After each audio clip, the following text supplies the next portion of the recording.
आइए स्टूडेंट्स, आज हम क्लास 8 की ज्योग्राफी विषय के जो इम्पोर्टेंट वन लाइनर क्वेश्चन हैं उनके बारे में हम चर्चा करेंगे। तो आइए शुरुआत करते हैं। तो इसमें यूनिट फर्स्ट है संसाधन। जो संसाधन हमें प्रकृति से प्राप्त होते हैं वो क्या कहलाते हैं? प्राकृतिक संसाधन कहलाते हैं। प्राकृतिक संसाधन है उसके दो प्रकार होते हैं, एक तो नवीनीकरणीय और एक अनवीनीकरणीय। वे संसाधन जो शीघ्रता से पूर्ण, असीमित व अमानवीकृत होते हैं वो क्या कहलाते हैं? नवीनीकरणीय संसाधन कहलाते हैं। नवीनीकरणीय संसाधन के जो उदाहरण हैं वो हैं सौर और पवन ऊर्जा हैं, वो इसके उदाहरण हैं। वे खनिज संसाधन जिनका भंडार है वो क्या होता है? सीमित होता है तथा नवीनीकृत होने में हजारों वर्ष लग जाते हैं, वो क्या कहलाते हैं? अनवीनीकरणीय खनिज कहलाते हैं। अनवीनीकरणीय जो संसाधन के उदाहरण हैं वो कौन से हैं? जैसे कोयला है, जो पेट्रोलियम है, प्राकृतिक गैस है, ये इसके उदाहरण हैं। संसाधनों का उपयोग करने की जो आवश्यकता और भविष्य के लिए उनके संरक्षण में संतुलन बनाए रखना क्या कहलाता है? सतत पोषणीय विकास कहलाता है। इसके कुछ क्वेश्चन हैं वो देख लेते हैं। निम्न में से कौन सा जो संसाधन निर्धारित नहीं करता? तो वो मात्रा निर्धारित नहीं करती है। निम्न में से कौन सा मानव निर्मित संसाधन है? वो है कैंसर उपचार की जो औषधियाँ हैं वो मानवीय जो निर्मित संसाधन है उनके अंतर्गत आता है। अनवीनीकरणीय जो संसाधन होते हैं वो क्या है? ये सीमित भंडार वाले होते हैं, बहुत कम होते हैं। चैप्टर नंबर 2 है मृदा, भूमि, मृदा, जल, प्राकृतिक, वनस्पति और वन्य जीवन संसाधन। देखो तंजानिया स्थित है, वो कहाँ पे है? अफ्रीका में स्थित है। विश्व की 90% जनसंख्या भूमि क्षेत्र के भाग पर निवास करती है। तो जो विश्व की टोटल जनसंख्या है वो भूमि का 30% भाग पर है वो निवास करती है। पृथ्वी के पृष्ठ पर जो दानेदार कणों के आवरण की जो पतली परत होती है उसको क्या कहते हैं? मृदा कहते हैं उसको। मृदा संरक्षण की जो विधियां हैं, एक तो मल्च बनाना, एक वेदिका फार्म है, एक रक्षक मेखलाएं हैं, एक समोच्च रेखाएं हैं, एक समोच्च रेखीय राधिकाएं हैं। वर्ष 1975 में मानव उपयोग के लिए जल की खपत थी वो कितनी थी? 3850 घन किमी या वर्ष थी। वर्ष 2000 में मानव उपयोगी जल की खपत कितनी थी? 6000 घन किमी या वर्ष थी। CITES का जो पूरा नाम है वो the convention of international trade in endangered species of wild fauna and flora. इसके जो क्वेश्चन है वो क्या है? निम्न में से कौन सा कारक है वो मृदा के निर्माण का नहीं है? तो जो मृदा का गठन है वो इसका कारण नहीं है। निम्न में से कौन सी विधि है वो तीव्र डालों पर मृदन को रोकने में उपयुक्त है? तो वो वेदिका कृषि है। निम्न में से कौन सा प्रकृति के संरक्षण के अनुकूल नहीं है? तो जो नहीं है वो है खरीदारी के बाद पॉलीपैक को है वो नष्ट कर देना चाहिए, यह अनुकूलन नहीं। यूनिट नंबर 3 खनिज और शक्ति संसाधन। देखो खनिजों के प्रकार हैं। खनिज दो प्रकार के होते हैं, एक तो धात्विक और अधात्विक खनिज। धात्विक खनिज के प्रकार में आते हैं वो लोह है और अलोह है। जो ऊष्मा और विद्युत के सुचालक व चमक व द्युति की विशेषता होती है वो क्या कहलाते हैं? लोह खनिज कहलाते हैं। लोह खनिज के जो उदाहरण हैं वो लोह अयस्क, बॉक्साइड और मैग्नीज हैं। अलोह खनिज के जो उदाहरण हैं वो सोना है, चांदी है, तांबा है, सीसा, ये सब अलोह खनिज के उदाहरण हैं। अधात्विक खनिज के जो उदाहरण हैं उसमें कौन से आते हैं? इसमें एक तो खनिज ईंधन आता है, कोयला आता है, पेट्रोलियम आता है। पृथ्वी की सतह के अंदर दबी हुई सेलों से खनिजों को बाहर निकालने की जो प्रक्रिया वो क्या कहलाती है? खनन कहलाती है। पृष्ठीय स्तर को हटाकर जो खनिज निकाले जाते हैं उसे क्या कहते हैं? विवर्त खनन कहते हैं। गहन वेदन को कहते हैं कूप की खनन कहते हैं। आयंत्रित व अवसादी सेलों में जो खनिजों का वितरण है वो किस प्रकार है देखते हैं। लोह अयस्क ये उत्तरी स्वीडन में है। तांबा निकल के निक्षेप हैं वो ओंटेरिया यानी कनाडा में स्थित हैं। लोह निकेल क्रेमाइट प्लेटिनम ये दक्षिण अफ्रीका में है। चूना पत्थर निक्षेप है वो फ्रांस के कॉकेसस प्रदेश में है। एग्निस निक्षेप है ये जॉर्जिया व यूक्रेन में है। अब एशिया महाद्वीप में विशाल लौह अयस्क निक्षेप वाले देश कौन कौन से? एक तो चीन है और एक भारत है। विश्व का आधे से ज़्यादा टीन उत्पादन है वो कौन से महाद्वीप में होता है? तो जो टीन का उत्पादन है वो एशिया महाद्वीप में होता है। एशिया के टीन उत्पादक देश हैं वो कौन से हैं? चीन है, मलेशिया है और इंडोनेशिया है। यूरोप महाद्वीप, विश्व में लौह अयस्क उत्पादक जो महाद्वीप है वो सबसे यूरोप महाद्वीप है। इसमें रूस, यूक्रेन, स्वीडन, फ्रांस लौह अयस्क वाले निक्षेप वाले देश हैं। उत्तरी अमेरिका में खनिज निक्षेप अवस्थित है तो वो 3 क्षेत्रों में है। एक तो ग्रेट लेक के उत्तर में कनाडियन शील्ड प्रदेश, एक अल्पेशियन प्रदेश, एक पश्चिम की पर्वत श्रृंखलाएं। कनाडियन फील्ड प्रदेश में खनन होता है लौह अयस्क, निकेल, सोना, यूरेनियम और तांबे का। अल्पेशियन प्रदेश में खनन होता है कोयले का होता है। पश्चिमी कार्डिलेरा में खनन होता है तांबा, सीसा, जस्ता, सोना, चांदी इन। दक्षिणी अमेरिका, विश्व में उच्च कोटि का जो लौह अयस्क का उसका जो सबसे बड़ा उत्पादक है वो कौन सा देश है? वो दक्षिणी अमेरिका है। टीन का उत्पादन होता है ब्राज़ील और बोलीविया में। खनिज तेल का उत्पादक देश कौन सा है? वेनेजुला, अर्जेंटीना, चिली, पेरू और कोलंबिया। अफ्रीका महाद्वीप,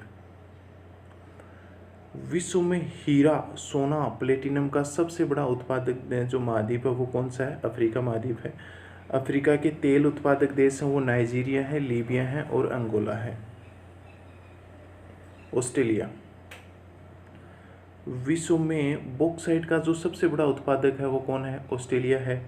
पश्चिमी ऑस्ट्रेलिया के कालगुली व कालगाड़ी क्षेत्रों में जो खनिज पाया जाता है वो सोने के निक्षेप पाए जाते हैं। अंटार्कटिका,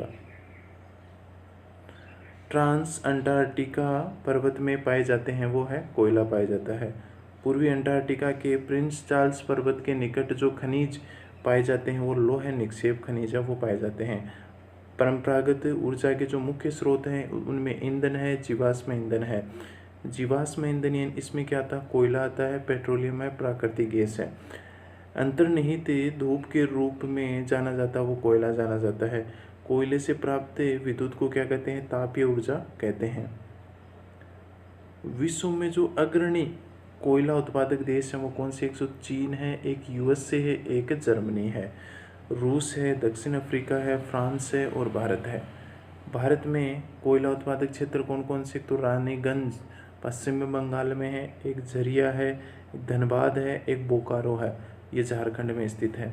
पेट्रोलियम और इनसे बने उत्पादों को क्या कहते हैं? काला सोना कहते हैं। पेट्रोलियम के जो मुख्य उत्पादक देश हैं वो इसमें ईरान है, इराक है, सऊदी अरब है। पेट्रोलियम में भारत में पेट्रोलियम उत्पादक क्षेत्र हैं वो एक तो असम में डिम्बोई, मुंबई में बॉम्बे हाई व कृष्णा व गोदावरी नदियों का डेल्टा है। प्राकृतिक गैस जो उत्पादक देश हैं उसमें रूस है, नॉर्वे है, यूके है और नीदरलैंड है। भारत में प्राकृतिक गैस उत्पादक क्षेत्र हैं जैसे जैसलमेर, कृष्णा, गोदावरी और डेल्टा, त्रिपुरा, मुंबई क्षेत्र है। पेट्रोलियम जिस भाषा का शब्द है वो कौन सी भाषा का शब्द है? लैटिन भाषा का। इसका अर्थ है शेल तेल। विश्व में जल विद्युत के अग्रणी उत्पादक देश कौन से हैं? उसमें पराग्वे, नॉर्वे, ब्राजील और चीन है। भारत के प्रमुख जल विद्युत केंद्र कौन से हैं? तो बांगड़ा नागल है, गांधी सागर है, नागार्जुन सागर है, दामोदर नदी घाटी परियोजनाएं आदि हैं। गैर परंपरागत ऊर्जा के जो स्रोत हैं वो सौर ऊर्जा है, पवन ऊर्जा है और ज्वारीय ऊर्जा है। पवन फार्म पाए जाते हैं, जो पवन फार्म है वो पाए जाते हैं तो नीदरलैंड में पाए जाते हैं, जर्मनी में पाए जाते हैं, डेनमार्क में पाए जाते हैं, यूके, यूएसए व स्पेन में। परमाणु ऊर्जा सर्वाधिक उत्पादक देश है यूएसए व यूरोप। भारत में परमाणु ऊर्जा केंद्र है वो तमिलनाडु में कल्पक्कम, महाराष्ट्र में तारापुरा, राजस्थान में कोटा के निकट राणा प्रताप सागर, यूपी में नरोरा और कर्नाटक में केंगा। विश्व का सबसे बड़ा भूतापीय ऊर्जा जो संयंत्र वो कहाँ पे है? यूएसए के बाद में न्यूजीलैंड है और आइसलैंड और फिलीपींस है। भारत में भूतापीय ऊर्जा संयंत्र हिमाचल प्रदेश में मणिकर्ण और लद्दाख में पुंगा घाटी। विश्व का पहला ज्वारीय ऊर्जा स्टेशन बनाया गया, वो कहाँ पे बनाया गया? फ्रांस में बनाया गया। ज्वारीय ऊर्जा उत्पादक देश है वो कौन से हैं? रूस है, फ्रांस है, भारत में कच्छ की काड़ी है। पॉइंट नंबर 4, एग्रीकल्चर जिस भाषा का शब्द है वो कौन सी भाषा का है? लैटिन भाषा का शब्द है। एग्रीकल्चर यानी कृषि, सेरीकल्चर यानी रेशम उत्पादन, पिसिकल्चर यानी मत्स्य पालन, विटिकल्चर यानी द्राक्षा कृषि और हॉर्टिकल्चर यानी उद्यान कृषि। कृषि कितने प्रकार की होती है? कृषि मुख्यतः 2 प्रकार की होती है, निर्वाह कृषि और वाणिज्य कृषि। निर्वाह कृषि के प्रकार हैं जैसे गहन निर्वाह कृषि, आदिम निर्वाह कृषि, स्थानांतरित कृषि, चलवासी पशुचारण। स्थानांतरित कृषि क्षेत्र कौन से हैं? अमेजन बेसिन है, उष्णकटिबंधीय अफ्रीका है, दक्षिण पूर्वी एशिया है, उत्तरी पूर्वी भारत में है, वो किया जाता है। चलवासी पशुचारण कृषि है वो भारत में एक तो राजस्थान, जम्मू कश्मीर में है। वाणिज्यिक कृषि के जो प्रकार हैं वो कौन से हैं? एक तो वाणिज्यिक अनाज कृषि है और एक मिश्रित कृषि और रोपण कृषि है। वाणिज्यिक अनाज कृषि के उत्पादक क्षेत्र हैं वो उत्तरी अमेरिका है, यूरोप है, एशिया के शीतोष्ण घास के मैदान हैं। मिश्रित कृषि उत्पादन क्षेत्र हैं इनमें यूरोप, पूर्वी एशिया, पूर्वी यूएसए, अर्जेंटीना, दक्षिण पूर्वी ऑस्ट्रेलिया, न्यूजीलैंड और दक्षिणी अफ्रीका आते हैं। रोपण कृषि है वो किस क्षेत्र में? तो विश्व का उष्ण कटिबंधीय प्रदेश में वो रोपण कृषि की जाती है। रबड़ उत्पादन है वो मलेशिया में है सबसे अधिक, कौवा उत्पादन है वो ब्राज़ील में है, चाय उत्पादन है वो भारत व कोलंबिया में है। अब प्रमुख फसलें हैं चावल। विश्व की प्रमुख खाद्य फसल क्या है? वो चावल है। तापमान क्या चाहिए उसको? उच्च चाहिए। वर्षा है अधिक और आर्द्रता भी अधिक होनी चाहिए। मिट्टी है वो चिकायुक्त यानी जो जलोढ़ मिट्टी है वो होनी चाहिए। चावल उत्पादक देश है वो चीन है प्रथम स्थान पे, दूसरे पे भारत है, तीसरे पे जापान है, श्रीलंका, मिस्र आदि है। गेहूँ विश्व की दूसरी प्रमुख खाद्य फसल है। तापमान इसको मध्यम चाहिए, मिट्टी दोमट मृदा चाहिए। उत्पादक प्रदेश है यूएसए, कनाडा, अर्जेंटीना, रूस, यूक्रेन, ऑस्ट्रेलिया और भारत। मिलेट है उसको मिट्टी चाहिए वो बलुई मिट्टी जो मृदा है वो चाहिए। तापमान क्या चाहिए उसको? मध्यम चाहिए। ज्वार है, बाजरा है, रागी है, ये भारत में उगाए जाते हैं। मक्का को जो तापमान है वो मध्यम होना चाहिए और वर्षा व धूप अधिक चाहिए इसको। मिट्टी है वो अपवाहित उपजाऊ मृदा चाहिए। उत्पादक देश हैं उत्तरी अमेरिका, ब्राज़ील, चीन, रूस, कनाडा, भारत और मैक्सिको। कपास को तापमान जो उच्च चाहिए, वर्षा हल्की चाहिए इसको। मिट्टी कैसी होनी चाहिए? जलोढ़ व काली मिट्टी होनी चाहिए। उत्पादक देश हैं इसके चीन है, यूएसए है, भारत और पाकिस्तान में सबसे अधिक होता है कपास। पटसन को क्या कहते हैं? सुनहरा रेशा भी कहते हैं। इसकी जो मृदा वो जलोढ़ होनी चाहिए। उष्ण कटिबंधीय क्षेत्र, उच्च तापमान और भारी वर्षा इसको चाहिए। उत्पादक प्रदेश है इसका बांग्लादेश है। कॉफ़ी में मिट्टी है वो दोमट होनी चाहिए, तो दोमट मिट्टी है उसमें होती है कॉफ़ी। जलवायु इसको गर्म और आर्द्र दोनों होने चाहिए। उत्पादक प्रदेश इसका जो ब्राज़ील है प्रथम स्थान है, कोलंबिया और भारत। चाय इसको मृदा दोमट मिट्टी चाहिए इसको। जलवायु है वो ठंडी, वर्षा उच्च और मंद ढाल की आवश्यकता होती है। कृषक परिवार अपनी आवश्यकताओं को पूरा करने के लिए जो कृषि करता है वो कौन सी करता है? निर्वाह कृषि करता है। कॉफ़ी का एक प्रमुख उत्पादक देश कौन सा है? वो ब्राज़ील है, सबसे अधिक होती है। स्थानांतरित कृषि को ब्राज़ील में किस नाम से जाना जाता है? रोको के नाम से जाना जाता है। चैप्टर नंबर 5 उद्योग, सनराइज उद्योग। इसमें सूचना प्रौद्योगिकी और स्वास्थ्य लाभ ज्ञान से संबंधित उद्योग शामिल हैं। TISCO Tata iron and steel company है, इसकी शुरुआत 1907 में हुई। सोनरेखा और जो खरकई नदी है वो झारखंड में उसके किनारे। सूती वस्त्र उद्योग में एक तो ढाका का मलमल है, वडोदरा की सुनहरी जड़ी है। प्रथम सूती वस्त्र उद्योग है वो 1818 में है, कोलकाता, फोर्ट ग्लास्टर। भारत का मैनचेस्टर कौन सा है? वो अहमदाबाद कहलाता है। सूचना प्रौद्योगिकी, विश्व में कैलिफोर्निया की सिलिकॉन घाटी है वो सूचना प्रौद्योगिकी अग्रणी है। भारत में बेंगलोर और भारत में शुरुआत है 1992 में कर्नाटक से हुई। भारत में वस्त्र उत्पादन का निर्यात भाग शामिल है वो 1/3 भाग पर है। मानव निर्मित रेशा है नायलॉन, पॉलिस्टर। टिस्को स्थित है झारखंड में स्थित है। चैप्टर नंबर 6 मानव संसाधन। विश्व का औसत जनसंख्या घनत्व है 51 प्रति वर्ग किलोमीटर पे रहते हैं। सबसे अधिक जनसंख्या घनत्व है दक्षिणी मध्य एशिया की है। किस देश में अप्रवास के कारण जनसंख्या में सर्वाधिक कमी हुई? सूडान में सर्वाधिक कमी हुई है। विश्व की कुल जनसंख्या का लगभग 3/4 है वो एशिया व अफ्रीका में निवास करते हैं। उत्प्रवासी वे जो देश छोड़ते हैं, आप्रवासी वे जो देश में आते हैं।